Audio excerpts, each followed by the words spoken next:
Hello everyone, मैं सुभद्रा सिंह स्वागत करती हूं आपका अपने यूट्यूब चैनल 3M स्टडी में। फ्रेंड्स, आज मैं आप लोगों के लिए बीएसएससी मेंस का प्रैक्टिस सेट 14 लेकर के आई हूं और इस प्रैक्टिस सेट में आप लोगों को टोटल 30 क्वेश्चन देखने को मिलेंगे और ये सारे क्वेश्चन आपके एग्जाम के दृष्टिकोण से अति महत्वपूर्ण है। इसीलिए इस वीडियो हमारे साथ अंत तक बने रहें यदि इस एग्ज़ाम को क्रैक करना चाहते हैं तो चलिए फिर हम लोग इस प्रैक्टिस सेट को स्टार्ट करते हैं। और हाँ, इस प्रैक्टिस सेट को स्टार्ट करने से पहले अभी तक इस फैमिली के सदस्य नहीं बने हैं तो सब्सक्राइब वाले बटन को दबा करके इस फैमिली का सदस्य बन जाएं और वीडियो को सबसे पहले पाने के लिए बेल आइकन की घंटी को प्रेस कर लें। तो चलिए फिर हम लोग इस प्रैक्टिस सेट को स्टार्ट करते हैं। तो इस प्रैक्टिस सेट का जो आपका फर्स्ट क्वेश्चन है, आइए हम लोग देखते हैं क्या है। क्वेश्चन है आपका कि भारतीय संविधान में कितने मौलिक कर्तव्य उल्लिखित हैं। तो भारतीय संविधान में जो परसेंट में जो मौलिक कर्तव्य उल्लिखित है वह कुल 11 हैं। कितने हैं? 11 हैं। और इस क्वेश्चन का जो आपका राइट आंसर हो जाएगा, कितना हो जाएगा? 11। ऑप्शन नंबर डी में आपका 11 है। मौलिक कर्तव्य के बारे में जान लेते हैं हम लोग थोड़ा कुछ। मौलिक कर्तव्य जो है वह जब भारतीय संविधान बना था तो उस समय जो है मौलिक कर्तव्य को मूल संविधान में नहीं जोड़ा गया था। मौलिक कर्तव्य को 42वां संविधान संशोधन 1976, 42वां संविधान संशोधन कब हुआ है? 1976 में हुआ है। तो उसके तहत जो है मौलिक कर्तव्य को भारतीय संविधान में जोड़ा गया। और 42वां संविधान संशोधन 1976 में जो हुआ किसके सिफारिश पर? तो सरदार स्वर्ण सिंह समिति के सिफारिश पर 42वां संविधान संशोधन 1976 में जो है मौलिक कर्तव्य को भारतीय संविधान या भारत के मूल संविधान से क्या किया गया? जोड़ा गया। और जब जोड़ा गया तो उस समय 10 ही मौलिक कर्तव्य को जो है भारतीय संविधान में जोड़ा गया। और बाद में जो है कब बाद में आपका 86वां संविधान संशोधन 2002, कब? 86वां संविधान संशोधन जब 2002 में हुआ तब जो है एक और मौलिक कर्तव्य को भारतीय संविधान में जोड़ा गया। और वह कौन है एक मौलिक कर्तव्य? वह है आपका कि 6 से 14 वर्षों के बच्चों को निःशुल्क शिक्षा की व्यवस्था कराना जो है आपके 86वें संविधान संशोधन 2002 के तहत जो है इस मौलिक कर्तव्य को भारतीय संविधान में जोड़ा गया। तो यह भी पॉइंट आप लोग माइंड में रखेंगे। और मौलिक कर्तव्य जो हमारे संविधान में जो लिया गया तो वह कौन से देश से लिया गया? तो वह सोवियत संघ के संविधान से या सोवियत संघ से जो है लिया गया है मौलिक कर्तव्य को। और मौलिक कर्तव्य को जो हमारे संविधान में जोड़ा गया वह कौन से भाग में जोड़ा गया है? तो वह भाग कितना में? भाग 4 क में। भाग 4 में जो है भारतीय संविधान में नीति निर्देशक तत्व का वर्णन है और मौलिक कर्तव्य को जो है भाग 4 क में जोड़ा गया। और मौलिक कर्तव्य जो है भारतीय संविधान में कितने आर्टिकल में या कौन से आर्टिकल में यह उल्लिखित है? तो यह जो है आर्टिकल 51A। कौन सा आर्टिकल?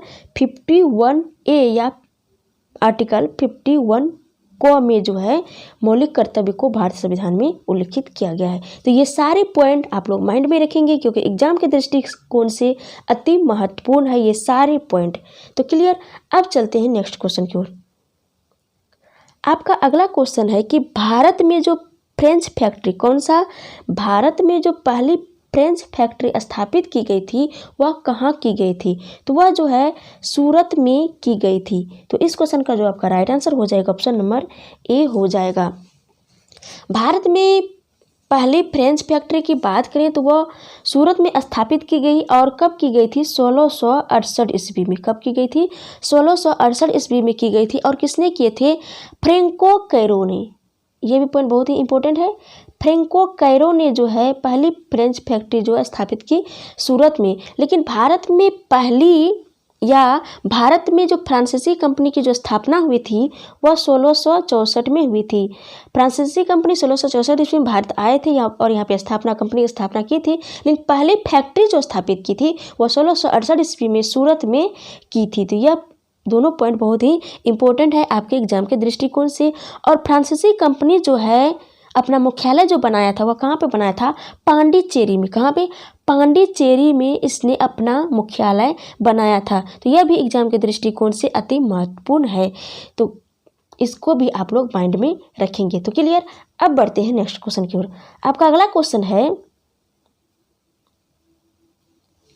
कि भारतीय संविधान का भाग 4 निम्नलिखित में से किससे संबंधित है? तो भारतीय संविधान का भाग 4 जो है वह राज्य के नीति निर्देशक तत्व से संबंधित है। तो इस क्वेश्चन का जो आपका राइट आंसर हो जाएगा ऑप्शन नंबर डी हो जाएगा। राज्य के नीति निर्देशक तत्व जो है संविधान के भाग के 4 में उल्लिखित है। और संविधान के भाग या भारतीय संविधान में जो राज्य के नीति निर्देशक तत्व जो है उल्लिखित है, तो वो कौन से आर्टिकल के तहत कितना से लेकर के कितना आर्टिकल तक जो है राज्य के नीति निर्देशक तत्व उल्लिखित है? तो वह आर्टिकल कितना? आर्टिकल 36 से लेकर के 51 तक में उल्लिखित है राज्य के नीति निर्देशक तत्व। और राज्य के नीति निर्देशक तत्व जो लिया गया है वो कौन से देश से लिया गया है? तो यह आयरलैंड से लिया गया है। कहाँ से? आयरलैंड से लिया गया है। तो ये भी पॉइंट आप लोग माइंड में रखेंगे। तो हम लोग राज्य के नीति निर्देशक तत्व से संबंधित जो भी जानकारी थी हम लोग उसको क्लियर कर लिए। तो इस क्वेश्चन का जवाब का राइट आंसर हो जाएगा ऑप्शन नंबर डी हो जाएगा। और हम लोग थोड़ा मौलिक अधिकार के बारे में भी जान लेते हैं। मौलिक अधिकार जो है यह भारतीय संविधान के भाग 3 में है। कितना? भाग 3 में है। और यह अमेरिका के संविधान से लिया गया है मौलिक अधिकार को। और भारतीय संविधान जब बन रहा था या मूल संविधान में जो है 7 मौलिक कर्तव्य थे, लेकिन प्रेजेंट टाइम पे जो है 6 मौलिक कर्तव्य नहीं, मूल अधिकार है। एक जो था पहले जो मूल संविधान में जो था एक संपत्ति का अधिकार, उसको हटा दिया गया है। उसको जो है संविधान के भाग 12 में संविधान के भाग 12 में आर्टिकल 300 के तहत जो है इसको कानूनी अधिकार बना दिया गया है। किसको? संपत्ति के अधिकार को। और यह कब बनाया गया था? तो 44वां संविधान संशोधन जब 1978 ईस्वी में जो है 44वां संविधान संशोधन जब 1978 में हुआ था, तब जो है मौलिक अधिकार में जो संपत्ति का अधिकार है, संपत्ति के अधिकार को मौलिक अधिकार से हटा करके इससे संविधान के भाग 12 और आर्टिकल 300 के तहत जो है इसको कानूनी अधिकार बना दिया। तो क्लियर। ये भी पॉइंट आप लोग माइंड में रखेंगे। और यहाँ पे राज्य है, ऑप्शन बी में क्या है? राज्य जो है संविधान के भाग 6 में उल्लिखित है और संघ जो है संविधान के भाग 5 में उल्लिखित है। यदि सम्मिलित रूप से बात करेंगे, संविधान के भाग 1 में जो है संघ और राज्य क्षेत्र है। कितना में? संविधान के भाग 1 में जो है संघ और राज्य क्षेत्र है और 2 में जो है नागरिकता है। तो ये भी पॉइंट आप लोग माइंड में रखेंगे। तो क्लियर। अब बढ़ते हैं नेक्स्ट क्वेश्चन की ओर। आपका अगला क्वेश्चन है कि वेदों की ओर लौटो का नारा जो दिया था वो किसने दिया था? तो वह दयानंद सरस्वती ने दिया था। तो इस क्वेश्चन का जो आपका राइट आंसर हो जाएगा ऑप्शन नंबर बी हो जाएगा। और दयानंद सरस्वती ने जो है 1875 ईस्वी में 1875 ईस्वी में आर्य समाज की स्थापना की थी। कौन से? आर्य समाज की स्थापना की थी। यह भी पॉइंट आप लोग माइंड में रखेंगे। तो क्लियर। तो इस क्वेश्चन का जो आपका राइट आंसर हो जाएगा ऑप्शन नंबर बी हो जाएगा। कौन सा हो जाएगा आपका आंसर? बी, दयानंद सरस्वती ने। अब थोड़ा हम लोग राजा राम मोहन राय के बारे में भी जान लेते हैं। इसने जो है ब्रह्म समाज की स्थापना 1829 में किए थे। किसका? ब्रह्म समाज का। और यह जो है आत्मीय सभा, कौन सा? आत्मीय सभा की भी स्थापना किए हैं राजा राम मोहन राय ने। और राजा राम मोहन राय को जो है भारतीय पुनर्जागरण का जनक भी कहा जाता है, राजा राम मोहन राय को। और स्वामी विवेकानंद जो है बेलूर मठ का स्थापना किया है। किसने? स्वामी विवेकानंद जो है बेलूर मठ की स्थापना किए हैं। और कब किए? 1887 ईस्वी में। तो ये भी पॉइंट आप लोग माइंड में रखेंगे। तो क्लियर। अब बढ़ते हैं नेक्स्ट क्वेश्चन की ओर। आपका अगला क्वेश्चन है कि टोडरमल कौन? टोडरमल किस मुगल शासक के प्रसिद्ध राजस्व मंत्री थे? तो वह जो है अकबर के प्रसिद्ध राजस्व मंत्री थे। तो इस क्वेश्चन का जो आपका राइट आंसर हो जाएगा ऑप्शन नंबर सी। राजस्व मंत्री को दीवान भी कहा जाता है। तो क्वेश्चन ये भी आ सकता है कि टोडरमल जो है किस मुगल शासक के प्रसिद्ध दीवान थे, तो वह अकबर के थे। और अकबर के जो सेनापति थे वो कौन थे? मान सिंह। कौन? मान सिंह। और मनसबदारी प्रथा जो चलाई थी वो किसने चलाई थी? अकबर ने ही चलाई थी। और अकबर के दरबार में जो इसके राजनीतिक गुरु कहें तो वो कौन थे? बीरबल थे। बीरबल का जो बचपन का नाम था वह महेश दास था। तो ये भी पॉइंट आप लोग माइंड में रखेंगे। और बीरबल एक ऐसा हिंदू था जो अकबर के द्वारा जो दीन ए इलाही दिया गया था, यह धर्म को मानने वाले बीरबल जो था यह पहला एवं अंतिम हिंदू था। कौन? बीरबल। तो ये भी पॉइंट आप लोग माइंड में रखेंगे। और इसके दरबार, अकबर के दरबार में एक संगीतकार रहते थे। कौन? तानसेन। तानसेन जो थे वह संगीतकार थे। और इसका जो बचपन का नाम था तानसेन का, रामतनु पांडे था। और इसका जन्म जो हुआ था ग्वालियर में हुआ था, 1506 ईस्वी में हुआ था। तो ये भी पॉइंट आप लोग माइंड में रखेंगे। तो क्लियर। अब बढ़ते हैं नेक्स्ट क्वेश्चन की ओर। आपका अगला क्वेश्चन है कि निम्नलिखित में से किस स्थान पर गुरुत्वाकर्षण बल सबसे अधिक होता है? तो ध्रुव रेखा पर जो है सबसे अधिक गुरुत्वाकर्षण बल होता है। तो इस क्वेश्चन का जो आपका राइट आंसर हो जाएगा ऑप्शन नंबर डी हो जाएगा। और भूमध्य रेखा पर सबसे कम गुरुत्वाकर्षण बल होता है। किसमें? भूमध्य रेखा पर। तो ये भी पॉइंट आप लोग माइंड में रखेंगे। क्लियर। तो बढ़ते हैं नेक्स्ट क्वेश्चन की ओर। आपका अगला क्वेश्चन है क्वेश्चन नंबर 7। आई होप कि सारे क्वेश्चन आप लोगों को बहुत ही अच्छे तरीके से माइंड में बैठ रहे होंगे। तो आपका अगला क्वेश्चन है कि निम्नलिखित में से कौन से यंत्र का उपयोग आर्द्रता को मापने के लिए किया जाता है? तो आर्द्रता मापी का जो उपयोग जो है आर्द्रता मापने में किया जाता है। तो इस क्वेश्चन का जो आपका राइट आंसर हो जाएगा ऑप्शन नंबर बी। आर्द्रता मापी को हम लोग हाइग्रोमीटर से भी के नाम से भी जानते हैं। कौन सा? हाइग्रोमीटर के नाम से भी जानते हैं। एक होता है हाइड्रोमीटर। कौन सा? हाइड्रोमीटर। हाइड्रोमीटर का जो हम लोग उपयोग करते हैं या यूज करते हैं द्रवों की आपेक्षिक घनत्व को मापने के लिए।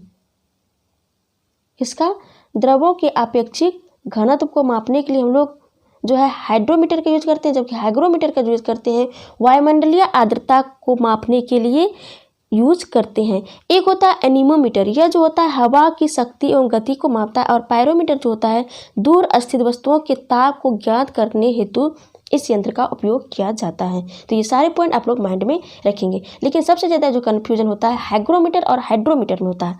तो इन दोनों को बहुत ही अच्छे तरीके से अपने माइंड में सेट कर लें कि हाइग्रोमीटर जो होता है वह वायुमंडलीय आर्द्रता को मापने के लिए यूज किया जाता है, जबकि हाइड्रोमीटर जो होता है वह द्रवों के आपेक्षिक घनत्व को मापने के लिए इसका यूज किया जाता है। तो क्लियर। अब बढ़ते हैं अगले क्वेश्चन की ओर। आपका अगला क्वेश्चन है कि निम्नलिखित में से कौन सी बीमारी मादा एनाफिलीज मच्छर के काटने से होता है? तो वह मलेरिया से होता है। किससे होता है? मलेरिया से, मलेरिया से नहीं, मादा एनाफिलीज मच्छर। कौन सा? मादा एनाफिलीज मच्छर जो है के काटने से, मादा एनाफिलीज मच्छर के काटने से मलेरिया रोग होता है। तो इस क्वेश्चन का आपका राइट आंसर हो गया ऑप्शन बी। और काला ज्वर, काला ज्वर जो होता है यह बालू मक्खी के काटने से होता है। कौन सा? बालू मक्खी। बहुत ही अजीब नाम लग रहा है आपको कि बालू मक्खी के काटने से काला ज्वर होता है। हैजा जो होता है वह जीवाणु रहित रोग है, हैजा। और चेचक जो है यह विषाणु रहित रोग है। कौन सा? विषाणु रहित। और चेचक के जो टीके की खोज की थी किसने किए थे? एडवर्ड जेनर ने। तो इसको भी आप लोग माइंड में रखेंगे। तो क्लियर। अब बढ़ते हैं आपके अगले क्वेश्चन की ओर। आपका अगला क्वेश्चन है कि पौधे का कौन सा भाग केसर देता है? तो पौधे के जो वर्तिकाग्र भाग होते हैं जिसको हम लोग किस नाम से, दूसरे नाम से जानते हैं? स्टिग्मा। तो वर्तिकाग्र भाग जो है केसर देता है। तो इस क्वेश्चन का जो आपका राइट आंसर हो जाएगा ऑप्शन नंबर डी हो जाएगा। और सबसे अधिक हमारे देश में केसर कहाँ पे होता है? जम्मू कश्मीर में होता है। कहाँ पे? जम्मू कश्मीर में होता है। तो ये भी पॉइंट आप लोग माइंड में रखेंगे। तो क्लियर। अब बढ़ते हैं नेक्स्ट क्वेश्चन की ओर। आपका अगला क्वेश्चन है कि निम्नलिखित में से कौन सा मुगल शासक अशिक्षित था? तो वह अकबर जो थे अशिक्षित थे। कौन? अकबर। तो इस क्वेश्चन का जो आपका राइट आंसर हो जाएगा ऑप्शन नंबर सी होगा। कौन सा? सी। तो क्लियर। अब बढ़ते हैं अगले क्वेश्चन की ओर।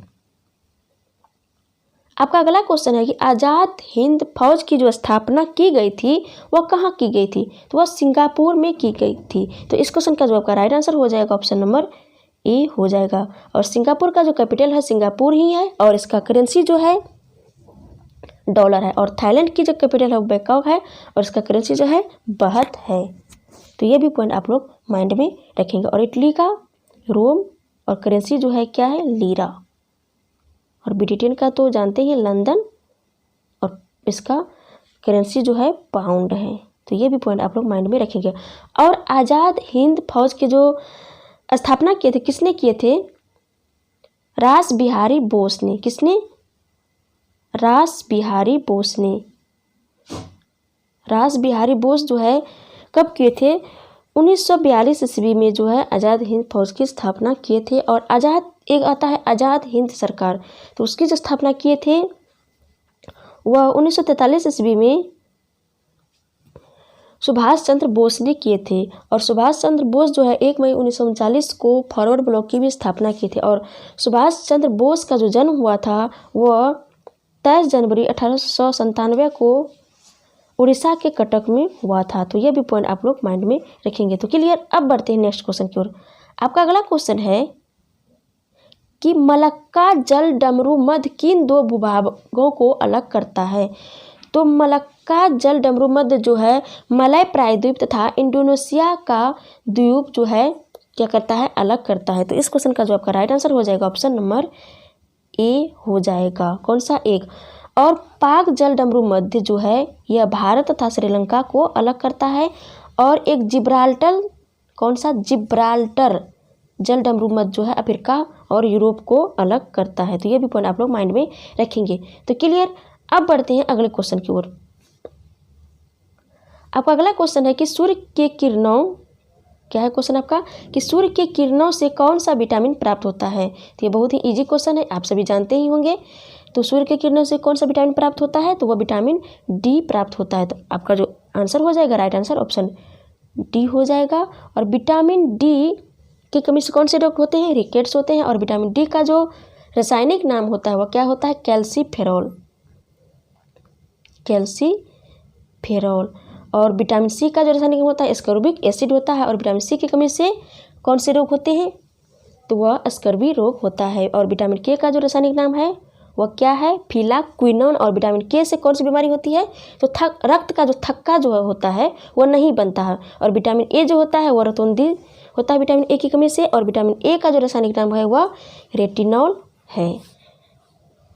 तो ये सारे पॉइंट आप लोग माइंड में रखेंगे। और विटामिन B12 का जो रासायनिक नाम है साइनोकोबालामिन है। और विटामिन B2 का जो रासायनिक नाम है वह है राइबोफ्लेविन। कौन सा? राइबोफ्लेविन। तो इसको भी आप लोग माइंड में रखेंगे। तो क्लियर। अब बढ़ते हैं नेक्स्ट क्वेश्चन की ओर। आपका अगला क्वेश्चन है कि खाली जगह में प्रकाश की गति सर्वाधिक होती है। तो किसमें जो है प्रकाश की गति सर्वाधिक होती है? तो निर्वात में जो है प्रकाश की गति सर्वाधिक होती है। निर्वात मतलब हुआ शून्य। तो इस क्वेश्चन का जो आपका राइट आंसर हो जाएगा ऑप्शन नंबर ए हो जाएगा। और निर्वात में प्रकाश की गति कितनी होती है? 3 × 10⁸ मीटर प्रति सेकेंड होता है। तो ये भी पॉइंट आप लोग माइंड में रखेंगे। तो क्लियर। अब बढ़ते हैं अगले क्वेश्चन की ओर। आपका अगला क्वेश्चन है कि बिहार का शोक निम्नलिखित में से किसे कहा जाता है? तो बिहार का जो शोक है वह किसे कहा जाता है? ये भी बहुत इजी क्वेश्चन है, आप सभी जानते ही होंगे।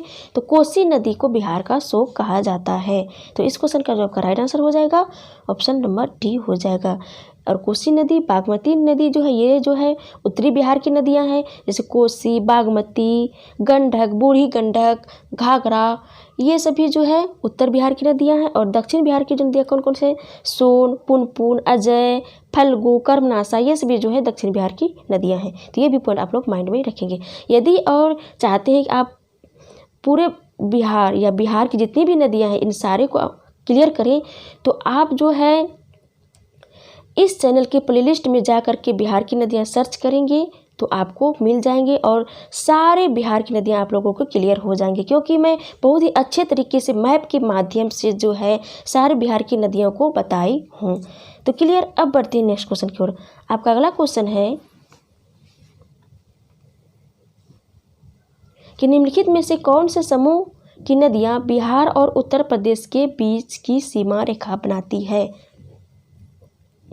तो कर्मनाशा, गंडक और घाघरा और एक बूढ़ी गंडक भी है। तो ये चारों नदियाँ जो है उत्तर प्रदेश और बिहार के बीच सीमा बनाती हैं। तो आइए हम लोग कौन सा ऑप्शन में है?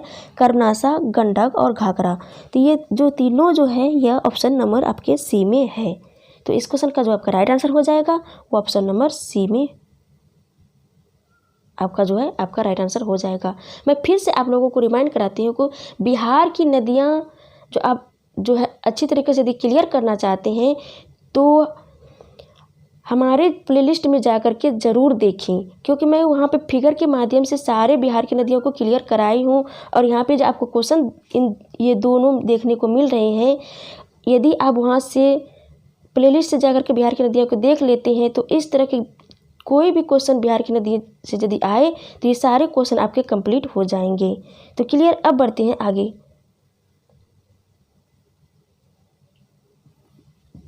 अगला क्वेश्चन है आपका कि जगदीशपुर के किस व्यक्ति ने 1857 ईस्वी के विप्लव में क्रांतिकारी का नेतृत्व किया था? तो किसने किया था? कुंवर सिंह ने किया था। तो इस क्वेश्चन का जो आपका राइट आंसर हो जाएगा ऑप्शन नंबर ए हो जाएगा। और कुंवर सिंह से जो है 3 तरह के क्वेश्चन आते हैं। क्वेश्चन यह भी आता है कि आरा से कौन से व्यक्ति जो है 1857 के क्रांति का नेतृत्व किया था? तो किसने किया था? तो यह कुंवर सिंह ने ही किया था। और एक क्वेश्चन आता है कि बिहार से कौन से व्यक्ति जो है 1857 के क्रांति का नेतृत्व किया था? तो इसका भी आंसर जो होता है कुंवर सिंह ही होता है। तो क्लियर, अब बढ़ते हैं नेक्स्ट क्वेश्चन की ओर। आपका अगला क्वेश्चन है कि निम्नलिखित में से कौन सा भारत का पहला बैंक बन गया है जिसने अपनी शाखा विक्टोरिया के ऑस्ट्रेलियाई, कौन सा है, थोड़ा टेढ़ा नाम है, विक्टोरिया के ऑस्ट्रेलियाई राज्य में खोली है? तो कौन से बैंक है? वह भारतीय स्टेट बैंक है। तो इस क्वेश्चन का जो आपका राइट आंसर हो जाएगा ऑप्शन नंबर डी हो जाएगा। और भारतीय स्टेट बैंक का जो मुख्यालय है वह कहाँ पे है? मुंबई में है। तो ये भी आप लोग माइंड में रखेंगे। तो क्लियर, अब बढ़ते हैं नेक्स्ट क्वेश्चन की ओर। आपका अगला क्वेश्चन है कि निम्नलिखित में से किस तारीख को हर साल अंतर्राष्ट्रीय वृद्धजन दिवस मनाया जाता है? तो 1 अक्टूबर को अंतर्राष्ट्रीय वृद्धजन दिवस मनाया जाता है। तो इस क्वेश्चन का जो आपका राइट आंसर हो जाएगा ऑप्शन नंबर डी होगा। तो क्लियर, अब बढ़ते हैं नेक्स्ट क्वेश्चन की ओर। आपका अगला क्वेश्चन है,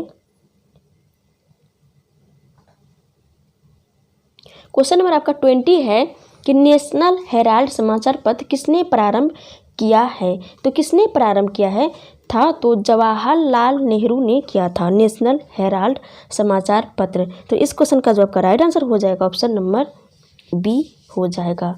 आपके ऑप्शन ए में मोतीलाल नेहरू भी है, तो इसके बारे में भी कुछ जान लेते हैं। मोतीलाल नेहरू जो है इंडिपेंडेंट समाचार पत्र निकाले थे। बहुत इंपॉर्टेंट पॉइंट है, इंडिपेंडेंट समाचार पत्र जो निकाले थे, किसने निकाले थे? मोतीलाल नेहरू ने निकाले थे। और एक बहुत ही इम्पोर्टेंट पत्रिका है या समाचार पत्र है सोम प्रकाश। सोम प्रकाश जो है किसने प्रारंभ किए थे? तो ईश्वर चंद्र विद्यासागर ने प्रारंभ किए थे। और अमृत बाजार पत्रिका जो है शिशिर कुमार घोष ने प्रारंभ किए थे। ये भी बहुत ही इम्पोर्टेंट पॉइंट है आपके एग्जाम के दृष्टिकोण से। और एक है काल समाचार पत्र। कौन सा? काल, जिसको कि किसने संपादित किए? प्राण जपे ने। और एक है कॉमनवेल्थ न्यू इंडिया। कौन सा? कॉमनवेल्थ और न्यू इंडिया जो है एनी बेसेंट द्वारा निकाली गई थी। और एनी बेसेंट जो है कांग्रेस की प्रथम महिला अध्यक्ष है। कौन? Annie Besant.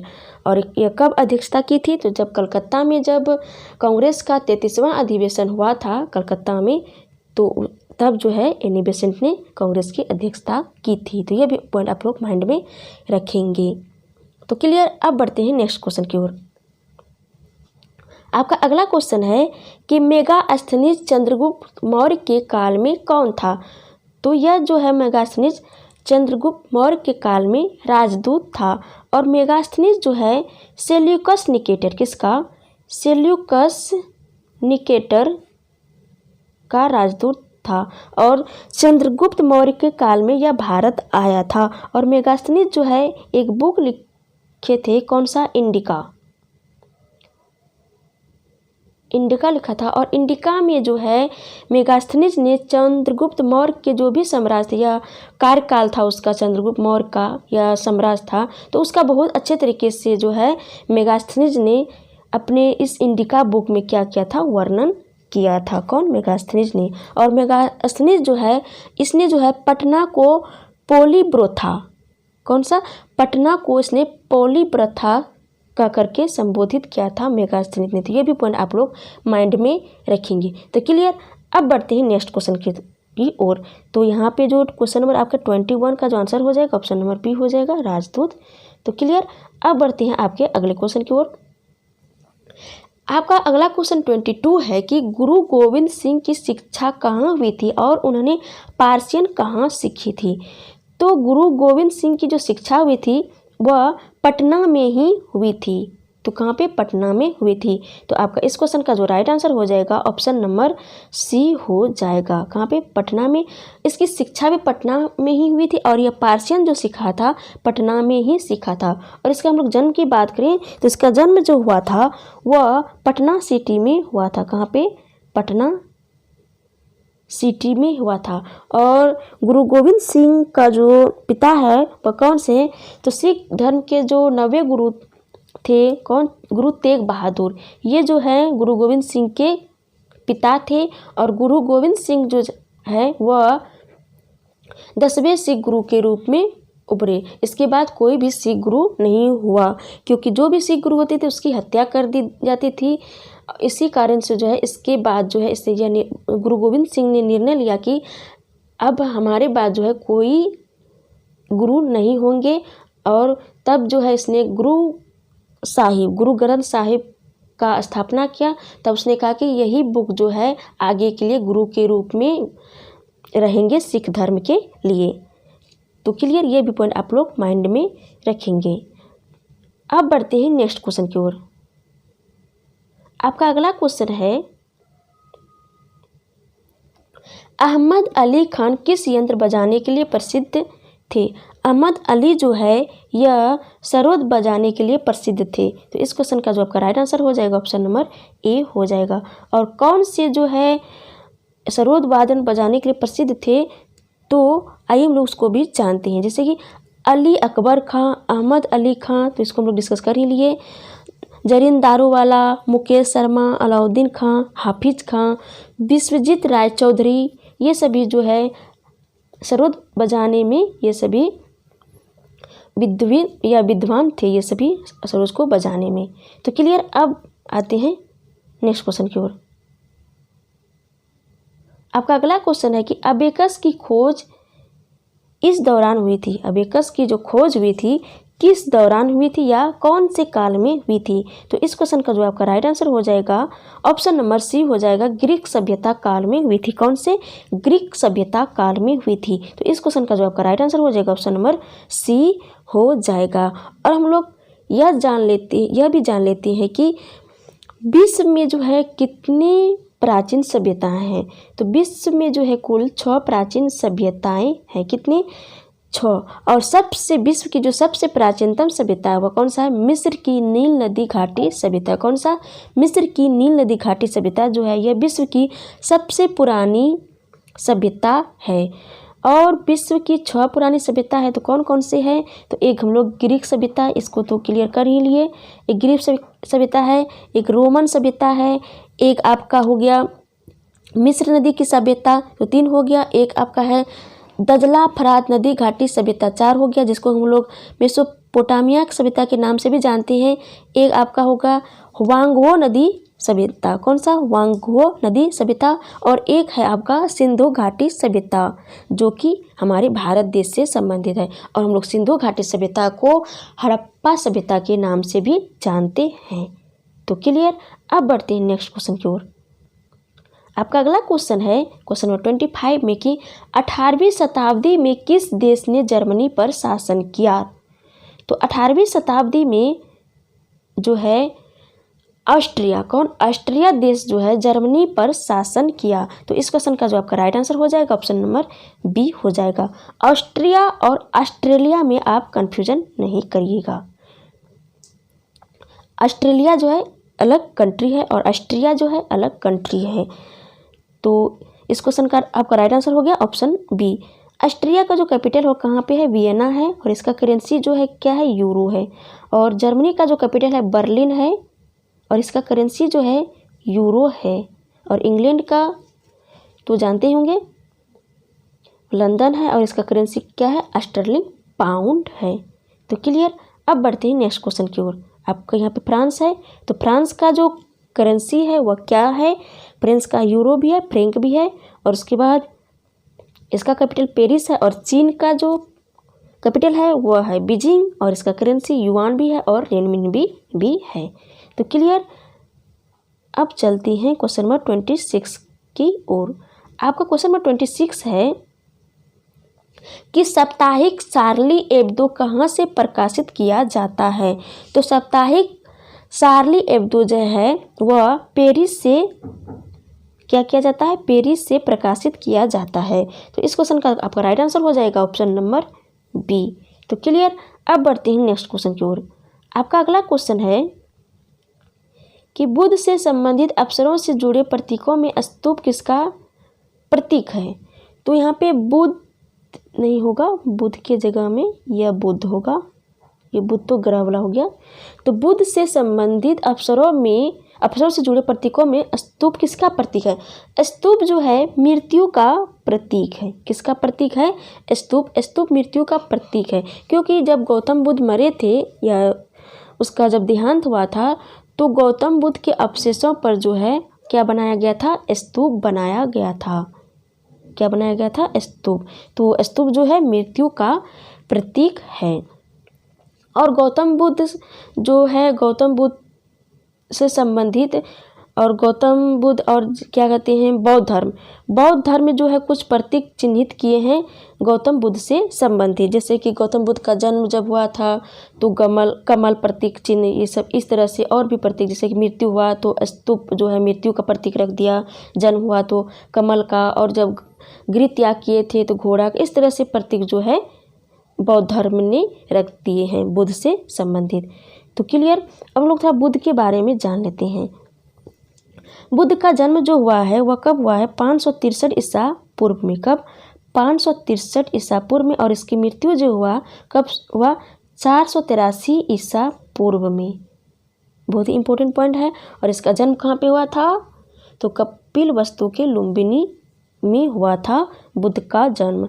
और यह जो है 16 वर्ष की अवस्था में इसकी शादी हो गई थी यशोधरा से। किसका, यशोधरा से। और उसका एक पुत्र था राहुल था। कौन था इसका पुत्र, राहुल। अब और यह जो है जब गृह त्याग किया, कौन सा त्याग, गृह जब त्याग किया, तो इस घटना को हम लोग कौन से नाम से जानते हैं, महाभिनिष्क्रमण। कौन से, महाभिनिष्क्रमण के नाम से जानते हैं। जब इसको ज्ञान की प्राप्ति हुई पीपल वृक्ष के नीचे, और यह कौन सी नदी के किनारे हुई थी, तो ये निरंजना नदी, जिसको हम लोग प्रेजेंट टाइम में फल्गु नदी के नाम से जानते हैं। तो निरंजना नदी के किनारे जो है एक पीपल वृक्ष था। तो पीपल वृक्ष के नीचे जो है भगवान बुद्ध को ज्ञान की प्राप्ति हुई थी। तो इस घटना को हम लोग जो है महाधर्म परिवर्तन के नाम से जानते हैं। तो ये भी पॉइंट आप लोग माइंड में रखेंगे। और गौतम बुद्ध जो है सर्वप्रथम जो उपदेश दिए थे वो कहाँ पे दिए थे, सारनाथ में दिए थे। और कौन से भाषा में, पाली भाषा में दिए थे। कौन सी भाषा में, पाली भाषा में दिए थे। लेकिन यह कहा जाए कि गौतम बुद्ध जो है सर्वाधिक उपदेश कहाँ दिए थे, वह श्रावस्ती में दिए थे। लेकिन पहला उपदेश दिए थे वह सारनाथ में दिए थे। और जब गौतम बुद्ध का देहांत हो गया या जब यह अपना शरीर त्यागे, तो इस घटना को हम लोग कौन से घटना के नाम से जानते हैं, महापरिनिर्वाण। तो यह भी पॉइंट आप लोग माइंड में रखेंगे। तो ये सारे पॉइंट आपके एग्जाम के दृष्टिकोण से अति महत्वपूर्ण है। तो क्लियर। अब बढ़ते हैं नेक्स्ट क्वेश्चन की ओर। आपका अगला क्वेश्चन है कि गुप्त वंश का अंतिम शासक कौन था। तो गुप्त वंश का जो अंतिम शासक था वह विष्णुगुप्त था। कौन था, विष्णुगुप्त था। विष्णुगुप्त को हम लोग भानुगुप्त के नाम से भी जानते हैं। बहुत से ऑप्शन में क्वेश्चन जो आता है विष्णुगुप्त आपको नहीं दिए हुए रहेंगे, भानुगुप्त दिया हुआ रहेगा। तो इन दोनों नामों को जानना बहुत ही जरूरी हो जाता है। और गुप्त वंश के जो संस्थापक थे या स्थापक थे तो कौन थे, श्रीगुप्त। कौन थे? श्रीगुप्त। तो क्लियर। अब बढ़ते हैं नेक्स्ट क्वेश्चन की ओर। आपका अगला क्वेश्चन है कि किसने दाऊद को पटना और हाजीपुर से खदेड़ कर बाहर कर दिया था? तो किसने किया था? अकबर ने जो है दाऊद को पटना और हाजीपुर से खदेड़ करके बाहर निकाल दिया था। तो इस क्वेश्चन का आपका राइट आंसर हो जाएगा ऑप्शन नंबर डी। कौन सा? Option number D. तो क्लियर। अब बढ़ते हैं नेक्स्ट क्वेश्चन की ओर। आपका अगला क्वेश्चन है कि अकबर के राज दरबार में कितने रत्न थे? तो अकबर के राज दरबार में 9 रत्न थे। तो आपका राइट आंसर हो जाएगा ऑप्शन नंबर बी। तो कौन कौन से थे 9 रत्न? जैसे बीरबल, मानसिंह, अबुल फजल, टोडरमल, अब्दुल रहीम खान खाना, तानसेन, मुल्ला दो प्याजा, हकीम हुकाम और भगवान दास। ये 9 जो थे अकबर के नवरत्न थे। लेकिन इन नवरत्न का जो ये 9 रत्न थे, इसको जो है आपस में मेल नहीं था, सबका अलग अलग मत था। तो यह भी आप लोग माइंड में रखेंगे। और बीरबल जो थे, बीरबल का बचपन का नाम जो था वह क्या था?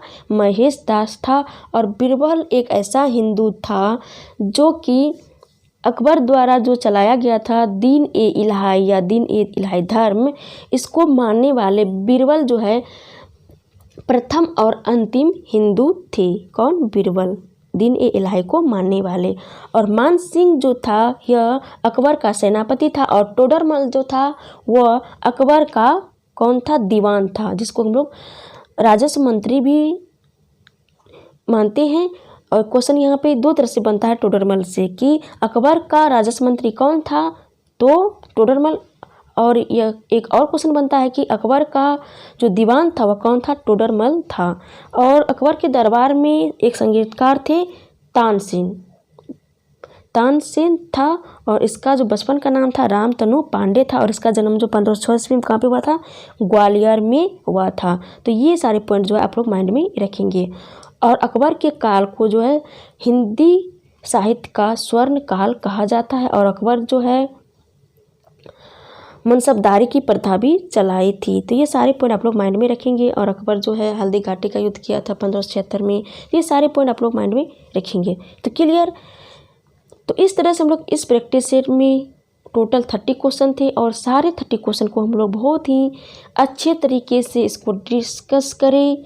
आई होप कि ये सारे क्वेश्चन क्लियर हो गए होंगे। यदि कहीं आप लोगों को लगे कि अनक्लियर है तो इस सेट को आप लोग मल्टीपल टाइम्स देखिए और सारे क्लियर हो जाएंगे। आई होप कि ये वीडियो आप लोग बहुत ही पसंद आए होंगे। पसंद आए तो इस वीडियो को लाइक करें और ज़्यादा से ज़्यादा अपने फ्रेंड सर्कल में इसको शेयर करें। तो चलिए फिर मिलते हैं नेक्स्ट वीडियो में। तब तक के लिए जय हिंद, जय भारत।